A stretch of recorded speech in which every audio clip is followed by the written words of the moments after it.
तत्पश्चात देवानाम प्रिय प्रियदर्शी सम्राट अशोक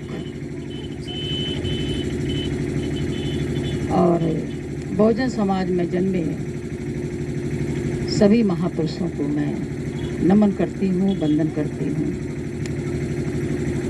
आज अशोक अष्टमी के अवसर पर आयोजित इस कार्यक्रम में उपस्थित मुख्य अतिथि, मंच का संचालन कर रहे शास्त्री जी, इससे दूर दराज से आई हमारी बहनें और सभी हमारे इस पंडाल में उपस्थित बुद्धिजीवी भाई बहन और बच्चे, आज का ये दिन कोई साधारण दिन नहीं है। भारत के इतिहास का सबसे महत्वपूर्ण दिन है। आज ही के दिन सम्राट अशोक ने 304 ईसा पूर्व जन्म लिया था, जो कि चंद्रगुप्त का बेटा बिंदुसार और बिंदुसार का बेटा अशोक था। अशोक के बारे में तो इतनी बातें हैं कि एक दिन तो क्या एक हफ्ता कम पड़ जाए बताने के लिए, क्योंकि अशोक जब 18 साल का था तभी उज्जैन का वायसराय बन गया, और उसके पहले भी जो उसका बचपन था वो लगातार संघर्षों भरा था। वह चूंकि जिस माँ का बेटा था धर्मा, वो बौद्धिस्ट थी और पंचशील का पालन करती थी। धर्म का आचरण करते हुए वह जब अशोक को जन्म देती है तो अशोक को सत्य पर चलने के लिए सदैव वह संकल्पित कराती है कि सत्य ही है जिस पर आप विजय प्राप्त करेंगे। सत्य की हमेशा जीत होती है, असत्य हमेशा पराजित होता है, सत्य का साथ न छोड़ना। तो बचपन से ही एक बौद्धिस्ट माँ का बेटा था। भगवान बुद्ध की देशनाओं से वह बचपन में ही ओतप्रोत हो चुका था, और चूंकि धर्मा राज परिवार में बचपन में जब अशोक छोटा था तो नहीं रह रही थी, तो जिस जगह रह रही थी वो भी बहुत ही कष्ट और समस्याओं से भरा हुआ था। और तमाम जानते हैं कि राज परिवार में राज गद्दी के पाने के लिए भाइयों भाइयों में भी संघर्ष होता है। तो अशोक हमेशा सत्य पर चला और सत्य का पराक्रम करते हुए वह 18 साल में अपने पिता के आदेश के अनुसार उज्जैन का वायसराय बनता है, और वहाँ की जो विदिशा की रानी होती है देवी, उससे उसका विवाह होता है जब अशोक 18 साल का था, 286 ईसा पूर्व। और उसके बाद 2 साल बाद उनका पुत्र महेंद्र पैदा होता है, और उसके 2 साल बाद ईसा पूर्व 282 में संघमित्रा का जन्म होता है। 270 में राज्याभिषेक होता है सम्राट अशोक का, और अभिषेक के पहले भी वो बौद्ध बन चुका था। ज़्यादातर भ्रांतियां हैं कि वो कलिंग युद्ध के बाद ही बौद्ध धर्म ग्रहण करता है, ऐसा नहीं है। वो पहले ही बौद्धिस्ट था, जैसा कि मैंने पहले भी बताया। और कलिंग युग के बाद में उसने केवल एक घोषणा की कि मैं युद्ध के बल पर जनता के दिलों को नहीं जीतूंगा, मैं जीतूंगा तो धम्म के बल पर जनता के दिलों को जीतूंगा, और धम्म की पताका फहराने का उसका दृढ़ निश्चय था जिस पर वो चला। उसके बाद जब वो काफ़ी पराक्रम कर लेता है उसे संतोष नहीं होता है, खुशी नहीं होती है। वो कहता है कि मैंने बहुत पराक्रम किया लेकिन मुझे संतुष्टि नहीं है। और उसके बाद वो निर्णय लेता है शिलालेख लिखवाने का, स्तंभ लेख बनाने का, विहार बनवाने का। जैसा कि मोगली पुत्र से पूछता है अशोक कि कि धर्म के कितने खंड हैं, तो मोगली पुत्र कहते हैं 84,000 धर्म के खंड हैं। और 84,000 तो अशोक कहता है कि 84,000 मैं विहार बनवाऊंगा और 84,000 विहार बनवा के उनकी पूजा करूंगा। ऐसा भी मानते हैं कि इस शरीर के 84,000 अणु होते हैं। और ऐसा भी मानते हैं कि 84,000 धम्म के भी खंड हैं, जैसा कि मुगली पुत्र ने बताया। और तब उसने अपने अधीन जो राजा थे उनसे कहा कि 84,000 नगरों का चयन करो। अब मैं माताओं बहनों से बताना चाह रही हूँ कि 84,000 गिनती बहुत बड़ी होती है। और ज़रा ध्यान से सुनिए, क्योंकि आपको शायद कुछ समझ में आए कि जिस राह पर आप चल रहे हैं वो कितनी कांटों भरी है, कितनी आपको कष्टदायक है, आपके विवेक को, आपके परिवार के विकास को कितना नुकसान पहुंचाने वाली धारा है जिस पे आप लोग चल रही हैं। उसको बदलने की ज़रूरत है। तो 84,000 जब विहार बनवाता है बुद्ध और उसकी स्वयं पूजा करता है। और माना यह जाता है कि अशोक ने 8 जो स्तूप पहले बनवाए गए थे भगवान बुद्ध के महापरिनिर्वाण के बाद, तो उन स्तूपों से अस्थियां निकाली हैं और सभी स्तूपों में स्थापित की गई हैं। बहुत ही पवित्र स्तूप थे, सभी स्तूप बहुत पवित्र थे। भाइयों और बहनों, इस धरती पर 84,000 स्तूप और विहार बने थे। एक कैसी सुंदर और मनोरम धरती थी। इतने स्तूप और विहार डग डग पर मिलते थे कि सारी जनता वहाँ मस्तक टेकती थी, भगवान की अस्थियों में भगवान बुद्ध को देखती थी, भगवान बुद्ध को नमन करती थी, उनके देशनाओं को ग्रहण करती थी, पंचशीलों को अपनाती थी, पंचशील पर चलती थी। सम्राट अशोक ने बहुत पराक्रम किया। सम्राट अशोक ने, जैसा कि लिखा है गिरनार में, लिखा है शहबाजगढ़ी में लिखा है, शहबाजगढ़ी में लिखा है कि जो अपने धर्म की, जो दूसरे धर्म की निंदा करता है वो अपने धर्म की हानि करता है, और जो दूसरे धर्म की प्रशंसा करता है वो अपने धर्म की वृद्धि करता है। तो हम ये आपसे कहना चाहते हैं कि कभी भी किसी के धर्म और किसी व्यक्ति विशेष के देवी देवता कुछ भी आपको उस पर चर्चा करने की जरूरत ही नहीं है। आपके पास चर्चा का इतना विषय है कि आप पूरे जीवन भर बताते रहो, कम पड़े। आप अपना समय जब दूसरों की चर्चा में लगा देंगे तो आपका समय तो उसमें चला गया, आप अपनी चर्चा कब करेंगे। तो अशोक ने जैसा कि गिरनार में लिखवाया, जो गुजरात में है, वो स्तंभ लेख नहीं है, वो शिलालेख है और लघु शिलालेख है, चट्टान लेख। उसने लिखवाया कि मैं ये देख पा रहा हूँ कई शताब्दियों से माता पिता का अनादर होता रहा, जीवों की हिंसा होती रही, कई शताब्दियों से ब्राह्मणों श्रवणों का अनादर होता रहा, वृद्धों का अनादर होता रहा। और मैं ये शिलालेख में लिखवा रहा हूँ कि इससे आपका कल्याण होगा। आप जीवों की हिंसा रोकें और वृद्धों का, माता पिता का आदर करें, और जो भी आपके गुरुजन हैं, रिश्तेदार हैं, सबका आदर करें। ऐसा सम्राट जो हर जनता को ये संदेश दे रहा था, कैसे अमन चैन का भारत बने, कैसे सभी के दिलों में खुशहाली और सुख समृद्धि और दया की भावना पैदा हो।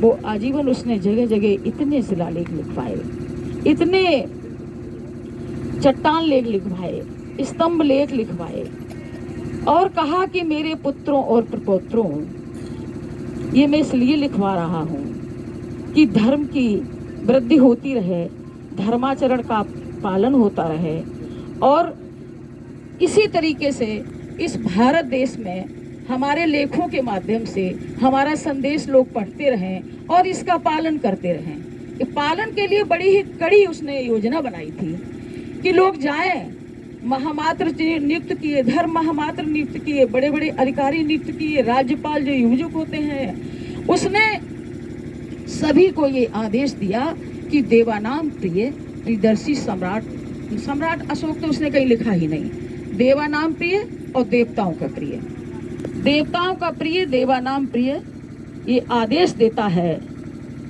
कि इस तरीके से शिलालेखों में ये जो लिखा हुआ है इसका सभी को पालन करवाया जाए। और 5-5 बरस में बड़े बड़े अधिकारी जाएं, छोटे अधिकारी 1 बरस में जाएं और जगह जगह ये प्रतियां रखवा दी जाए कि इस तरीके से जनता को इन आदेशों का पालन करना है। तो क्या होता है, एक भारत ऐसा देश बनता है जहाँ पे चोरी नहीं होती है, बलात्कार नहीं होता है, मर्डर नहीं होते हैं। ये वो भारत उस समय सोने की चिड़िया कहलाया जब ऐसा देश बना, ऐसा धर्माचरण और धर्मावलंबी ऐसा सम्राट अशोक इस भारत देश ने दिया, जिसका अनुसरण विश्व के कई देशों ने किया। कई देशों ने, जैसे कि जापान का राजा सोतकू था, उसने स्वयं को सम्राट अशोक का अंश माना और कहा मैं वही करूंगा जो सम्राट अशोक ने किया। उसने राजा सोतकू ने, जो योगी का पुत्र था और योगी ही बाद में बौद्ध भिक्षु बन गए थे, और उसी प्रकार से सोतकू ने तमाम ऐसे स्थल बनवाए, धर्मशाले बनवाए, मंदिर बनवाए। उनकी दीवारों पर सम्राट अशोक के लिखे हुए लेखों को वहां उन्होंने लिखवाया। जापान में अमन चैन हुआ। जापान में सोतकू ने कहा कि जाए और महिलाओं को और पुरुषों को जा करके भगवान बुद्ध की देशना बताएं और ये बौद्धमय जापान बने, जिससे कि सभी का कल्याण हो, सभी का हित हो, कोई किसी का हित का हनन न करे, कोई किसी को कष्ट न पहुंचाए। बहुत बड़ी बात होती है, लोग छोटी छोटी चीज के लिए अपना स्वार्थ देखते हैं। तो इस तरीके से सम्राट अशोक ने जापान में संघमित्रा को और महेंद्र को भेजा। श्रीलंका में सभी जानते हैं, उसने तिब्बत में, भूटान में, बर्मा में, हर जगह अपने महामात्र और अपने भिक्षु भेजे, जो जाकर के वहां भगवान बुद्ध के धम्म की बात करते हैं। धर्म का बड़ा प्रचार हुआ। सम्राट अशोक इस तरीके से 38 साल उन्होंने शासन किया और 232 ईसा पूर्व उनका निर्माण होता है। जैसा कि अभी बताया गया, ये 190 लगभग ईसा पूर्व तक मौर्यों का सम्राट रहा और 8वां मौर्य था बृहदर, जिसकी हत्या पुष्यमित्र ने की। मौर्य सम्राट का अंत हुआ। लेकिन आज का जो दिन है या आज का जो युग है, समस्याएं, परिस्थितियां बदलती रहती हैं। आज की परिस्थिति में क्या हमें क्या करना चाहिए और हम कैसे संगठित हों, हमको सम्राट अशोक की बातों को कैसे घर घर ले जाना चाहिए, हम कैसे इस देश को, सम्राट अशोक का वो पुनः जो भारत था उसको हम वापस लाएं, उस साम्राज्य को। तो भगवान बुद्ध से मैं आज के दिन बहुत ही गहन अपने दिल से ये प्रार्थना भी करती हूँ कि भगवान बुद्ध इस देश को सम्राट अशोक जैसा शासक दो, जो धर्माचरण करते हुए पूरी जनता के सुख और हित का ध्यान करे।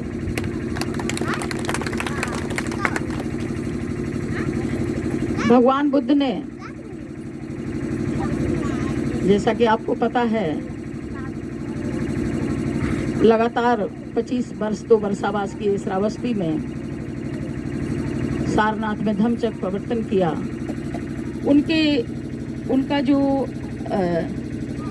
उनका जो ज्ञान है, उनकी जो देशनाएं हैं, वो मानवता का समाज स्थापित करने की हैं। तो इसको पढ़ने की बहुत ज़रूरत है। बहुत बड़ा भंडार है भगवान बुद्ध के त्रिपिटक का, और पढ़ने की बहुत ज़रूरत है। इसलिए ज़रूरत है क्योंकि अब मैं महिलाओं के लिए बहुत सरल तरीके से बताती हूँ कि माता और पिता, बच्चे के 2 होते हैं पालनहार, ठीक। पिता जो होता है कैसा है, जैसा भी है, पिता का आदर सम्मान होना चाहिए। और अगर हम भगवान बुद्ध को विश्व गुरु और पिता से जोड़ लेते हैं, या पिता मान लेते हैं या विश्व गुरु मान लेते हैं, तो विश्व गुरु भगवान बुद्ध का जो उनका शरीर है, जो उनकी आंखें हैं, जब उनको चेहरे को देखते हैं तो शांत चेहरा है, इतना शांत है कि उनको चेहरे को देखने के बाद में अगर आप शाम को सोते समय देख लें तो बड़ी अच्छी नींद आएगी। सुबह उठ के फिर देख लें तो दिन भर आपका अच्छा काम होगा। तो चूंकि जो लोग ज़्यादा कुछ नहीं कर सकते हैं, तो सोते समय भगवान बुद्ध के उनका जो शांति भरा हुआ जो उनका नृत्य आंखें हैं, जो नेत्र हैं, उनको, उनके शरीर को ध्यान में रख करके सोएं। सुबह जगे तो चरण छुए भगवान बुद्ध के, उसी से आपका कल्याण होगा। तो अगर हम पिता मान लेते हैं तो ये बताइए कि पिता जैसा हो पुत्र वैसे ही होगा ना, होगा कि नहीं? पिता जैसा हो पुत्र वैसे ही होगा। अगर पिता शराबी हो तो पुत्र कैसा होगा? अगर पिता तलवार भाजता हो तो पुत्र कैसा होगा? तो भगवान बुद्ध को अगर हम पिता मान लेते हैं तो आपका पुत्र कैसा होगा? दयावान होगा, चोर नहीं होगा, शीलवान होगा, दूसरों के साथ मदद करेगा, गरीबों की मदद करेगा, अच्छे से पढ़ेगा, हाँ होगा ना? तो जैसा पिता और वैसा पुत्र, बहुत ज्यादा झंझट की जरूरत नहीं है। सभी लोगों को भगवान बुद्ध को, जगत गुरु विश्व गुरु भगवान बुद्ध को अपना पिता माने और पिता जैसा वैसा पुत्र बनने की कोशिश करें, कल्याण हो जाएगा। पिता ने क्या किया? 5 बातें तो रोज ही है, सब लोग सुनते हैं। मैं चोरी नहीं करूंगा, जुआ नहीं खेलूंगा, शराब नहीं पीऊंगा, झूठ नहीं बोलूंगा। अरे भैया सब बहुत सारी बातें नहीं, झूठ बोलना ही बंद कर दे तो जगत का कल्याण हो जाएगा। सब कुछ तो झूठे भी डटा हुआ है। तो भगवान बुद्ध का ही स्मरण करें सुबह और शाम, कोई बड़ी बात नहीं है। पाखंड और अंधविश्वास जिसको शब्द दिया गया है वो किस लिए है?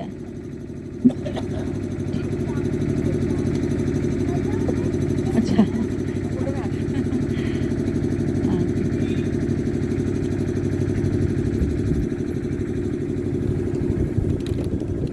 तो एक और बात है ध्यान की, मेडिटेशन की। कुछ बात मेडिटेशन पे करें। मेडिटेशन बहुत जरूरी है करना। और मेडिटेशन में क्या करना है? सुबह उठ के या शाम को सोते समय पालथी मार के बैठ जाइए। नाक के नथने पे ये जो जगह होती है, यहाँ से जो सांस निकलती है वो सांस अंदर जाती है। आंख बंद करके सांस को देखते रहिए और तब तक देखते रहिए चारों तरफ से ध्यान हट जाए, उसको करिए।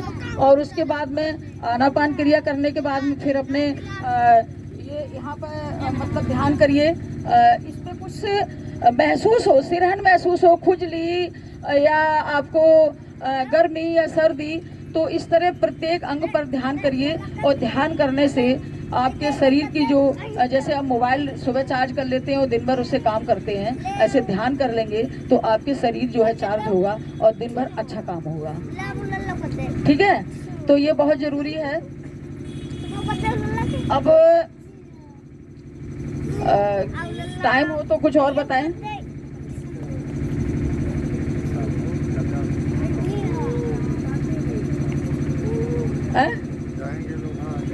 अच्छा, तो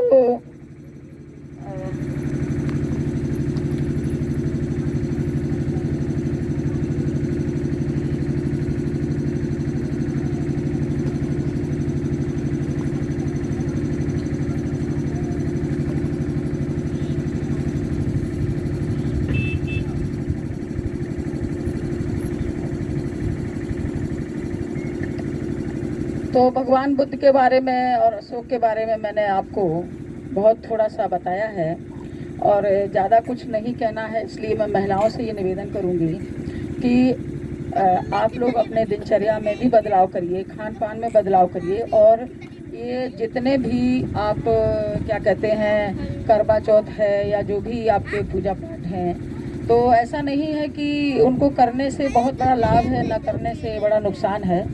तो अपना विकास करने के लिए ज़्यादातर बच्चों को पढ़ाई में ध्यान लगाएं, पढ़ाई कराएं और अपना जो है सफाई रखें, बच्चों का विकास हो। और दूसरी बात ये है कि अब बात थोड़ी सी ये मुझे कहना चाहती हूँ कि आखिर ये सम्राट अशोक का भारत अब कैसे आएगा। बहुत हम लोगों ने उनके बारे में जाना समझा और जयंतियाँ भी मनाना शुरू कर दिया, लेकिन हमें इस पे भी काम करना है कि ये कैसे आएगा। तो इतनी जातियाँ हैं, जातियाँ बुरी नहीं है, वर्ण व्यवस्था बुरी है, समझ रहे ना। वर्ण व्यवस्था में क्या है, कोई बहुत ऊंचा है, कोई बहुत छोटा है, तो हमें वर्ण व्यवस्था की जरूरत नहीं है। जातियाँ तो चलो चलेंगी, जातियाँ अगर ऊंचा नीचा ना हो तो जातियों में क्या दिक्कत है, पहली चीज। और दूसरी, सब लोग एक ही जाति लिखने लगे, हम करें कोई भी एक टाइटल ले लो, चलो वो भी नहीं सही। तो मुख्य बात तो ये है कि सारे लोग जो हमारे इस समय जो जगह जगह पार्टियां बनी हुई हैं, छोटी छोटी, ये छोटी पार्टियों से कभी केंद्र में नहीं पहुंच पाएंगे। और केंद्र में नहीं पहुंच पाएंगे तो हमारी समस्या का समाधान नहीं होगा। हम न्यायपालिका में भी नहीं है, राजसत्ता में भी नहीं है और हम शासन में भी नहीं है। हाँ, तो इनके लिए हमको यही करना है कि सब लोग जो है कोशिश करें कि एक मंच पे आए, एक परिवार बने। एक परिवार कैसे बनेगा, एक परिवार का एक मुखिया होता है। मान लीजिए इतने सारे लोग हैं, इसको हम एक परिवार मान लें, आज के दिन हम एक मुखिया बना दें उसको, और 3 साल बाद हम इस मुखिया के बाद हम अगला मुखिया बना लेंगे, फिर उसके बाद का हम एक अगला मुखिया बना लेंगे, तो एक परिवार बन जाएगा ना। सभी लोग मिलकर इस पर काम करें। और एक हमने सम्यक सेवा संघ का शुरुआत की थी, उसका मतलब यही है कि किस तरीके से हम लोग अपना विकास करें और अपने बच्चों का विकास करें, कैसे हम अच्छे संस्कार लाएं और किस विचारधारा पे हमें चलना है। तो हमारी विचारधारा क्या है, हमारी विचारधारा समतामयी विचारधारा है, मानवता की विचारधारा है, दया की विचारधारा है, और सबसे बड़ी चीज है कि हम एक हैं। हम एक हैं, कैसे हो इस पे हमें काम करना है। सम्यक सेवा संघ का संघ आरएसएस की संघ की तरह ही लगता है, तो कभी कोई इच्छुक हो तो आप इस संघ को भी लगाने का काम करें। और अब इसकी कभी ट्रेनिंग करनी हो तो हम लोग आके ट्रेनिंग कराएंगे सम्यक सेवा संघ की।